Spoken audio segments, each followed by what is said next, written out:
Some cars are hugely underrated, and today I'm going to talk to you about 5 in particular that you can buy for under £30,000. I think I just bought a pretty underrated car also for around £3,000, so we're going 10 times that today to look at what I could have got. Let's get straight into it. 1,000 likes will make the same video again under £15,000 instead. Subscribe as well if you're one of the 77% of people that aren't subscribed to the channel watching this right now. Let's get into it.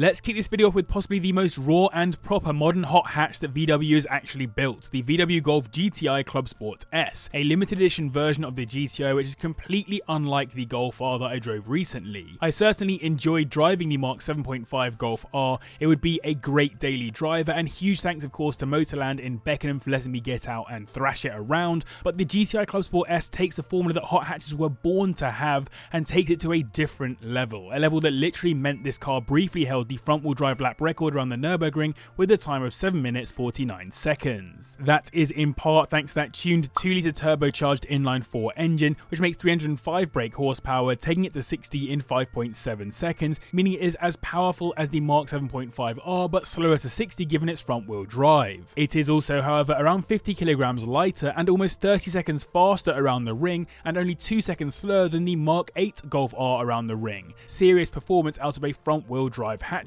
And that's because this car is focused on driving and driver engagement, where the R is supposed to be a fast hatchback with great daily ability. None of that daily nonsense is in this car. It has no rear seats with a torsional bar instead, a whole new front suspension and subframe with new alignment, better brakes, that tuned engine I mentioned, removal of the sound deadening in many places, and all the weight removal too. So when you add on the fact that these are so rare with just 400 made, and the fact that it's a GTI, one of the founding fathers of hot hatches, these should be among the most sought after hot hatches for hot hatch purists, but either there aren't that many purists or no one cares because they remain pretty under the radar. They are pretty expensive though, starting at around £29,000, and at 30k you'll be looking at a 2016 model with 10k on the clock. Next up we have a car that suffers badge snobbery twice despite being a Porsche. It's the 981 Cayman, which I reviewed a couple of years ago thanks to one of my lovely subscribers, and is a properly good car for the money. It's actually the cheapest car on the list too, starting at around £18,000, with 30k being enough for a 2014 model with around 40,000 miles on the clock. When you actually compare its stats to other Caymans and broader Porsche sports cars, you really do have to question why these are so cheap. Well, as I said, badge snobbery. In the world of Porsches, the spec is super important for residuals, and the easiest way to get spec is to get the right badge. Compare a Turbo to a Turbo S, or a GT3 to a GT3 RS, or a non-S to an S. In almost every Porsche model those badges are relevant, and though yes, the better badge will be better, the price doesn't always match the difference. That's kind of what I found from a day-to-day road perspective with the 981. Yes, the S was slightly quicker, slightly sharper and all the rest, but the non-S was no less Porsche, and that's what's key. Porsche don't want to sell you a sports car that doesn't reflect their brand, so from top to bottom, the Cayman is a good car. Add on the fact that it's a Cayman and not a 911, and there's another badge issue for you, plus the fact that it's a generation old now with the 718 replacing it. However, the 718 was built on the same platform, and the biggest difference really was the switch to the less Porsche-like flat-4 turbo engines, so for me, that's another plus for the 981, which comes with a 2.7 litre flat-6 block, making 271 brake horsepower, taking it to 60 in 5.4 seconds. Even better, they're known to be pretty reliable with a couple of build failures early doors, but owners on forums are pretty positive about them. In the world of sports cars, the Lexus LC500 is already a pretty underrated car, but there is definitely a decent level of love and support for it because its looks are just so striking. The RCF, however, is even more underrated, and is a car that really offers a BMW M4 or Mercedes C63 AMG Coupe competitor,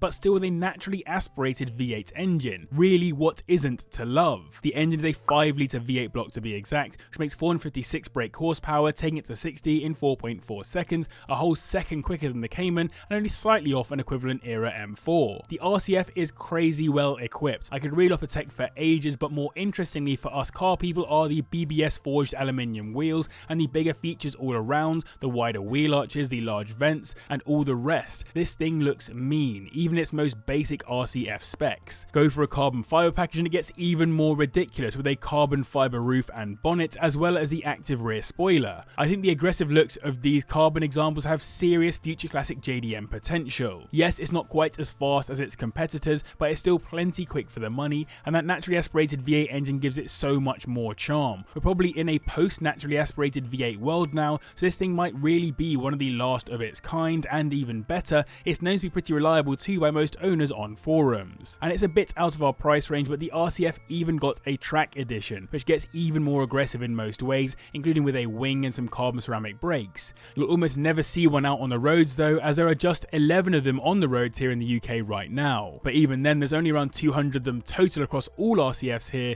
so rare regardless. They'll run you around £23,000 at the bottom end, and 30k is enough to get you into a 2016 example with 40,000 miles on the clock. So I hope you guys are enjoying this video. If you are, then do hit the like button and subscribe as well if you're new. And if you haven't already, do go back and watch my previous video on me buying this new underrated car. You won't be disappointed. Plenty of videos coming up on that in the very near future. I need to make this very clear. Yes, I'm a biased Alfa Romeo fan. I literally just bought myself an Alfa Romeo. Go check out my recent videos to see exactly what I bought, but I'm absolutely categorically not an SUV fan. Give me a fast estate every day of the week and twice on Sundays before I would ever consider buying a fast SUV. They just don't do it for me. However, the Alfa Romeo Stelvio Quadrifoglio completely took me by surprise. A car I thought was heresy before I actually had a go in one, and after driving was completely taken aback by just how brilliant it really is. This does not feel like an SUV to drive. Instead, it feels like what I want a hyperhatch to feel like, with just a bit more heft than you'd like. That's in part thanks to the fact that it weighs 170 kilograms more than the A45S AMG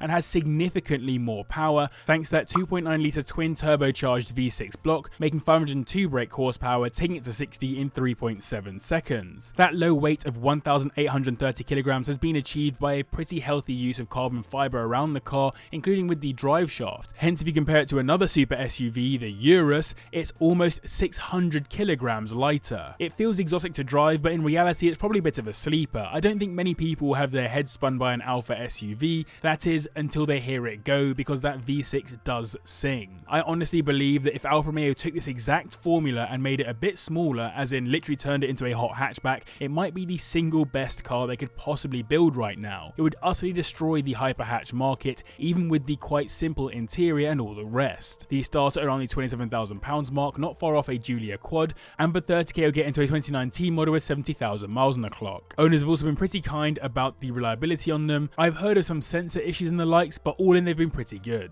I personally think that the Mark III Audi TTRS coupe doesn't get enough love considering how impressive it looks, sounds and goes, but even worse, the Roadster is like the unloved sibling to that coupe, when in reality, at least with the roof down, it might actually blow the coupe out of the water. For me, that's mostly because I love the sound of that 2.5 litre turbocharged inline-5 engine, especially with the right exhaust on it to let it sing, which puts out 394 brake horsepower, taking it to 60 in 3.6 seconds, meaning it's quicker than the first generation Audi R8 V10 Plus, at least before the S-tronic gearbox came in. The RS from the second generation TT was known to be incredibly fast, but a little bit less engaging to drive. The owners typically have done a good job of finding ways around that to make it feel a bit sportier. That complaint really hasn't been the case with the Mark III, which actually managed to lap the Nürburgring in 7 minutes 48 seconds, slightly quicker than the Golf we kicked this video off with, but without being a track-focused beast. That's more than 30 seconds quicker than the Mark II TTRS as well, which really shows the jump forward that Audi made with this. Across all TTs, I think the Roadster has always been the less loved model, being labelled as a hairdresser's car, but I think that's such an unfair label for the TTRS in particular, given the performance and overall experience. Plus, the interior is as aggressive as the exterior, and what's better, in Roadster spec you can actually see that interior from the outside. These are still right at the top end of our price range though, starting at £29,000, while 30k will get a 2018 model with 40,000 miles on the clock. And on reliability, squeaky brakes have been owners' main problem that I could find on forums, which is how you know this has been pretty dependable so far. And so there you have it, 5 underrated cars that you can buy for under 30k. I hope you enjoyed it. Do hit like if you did and subscribe as well if you're new. Huge thanks to patrons and support. You guys are all for watching,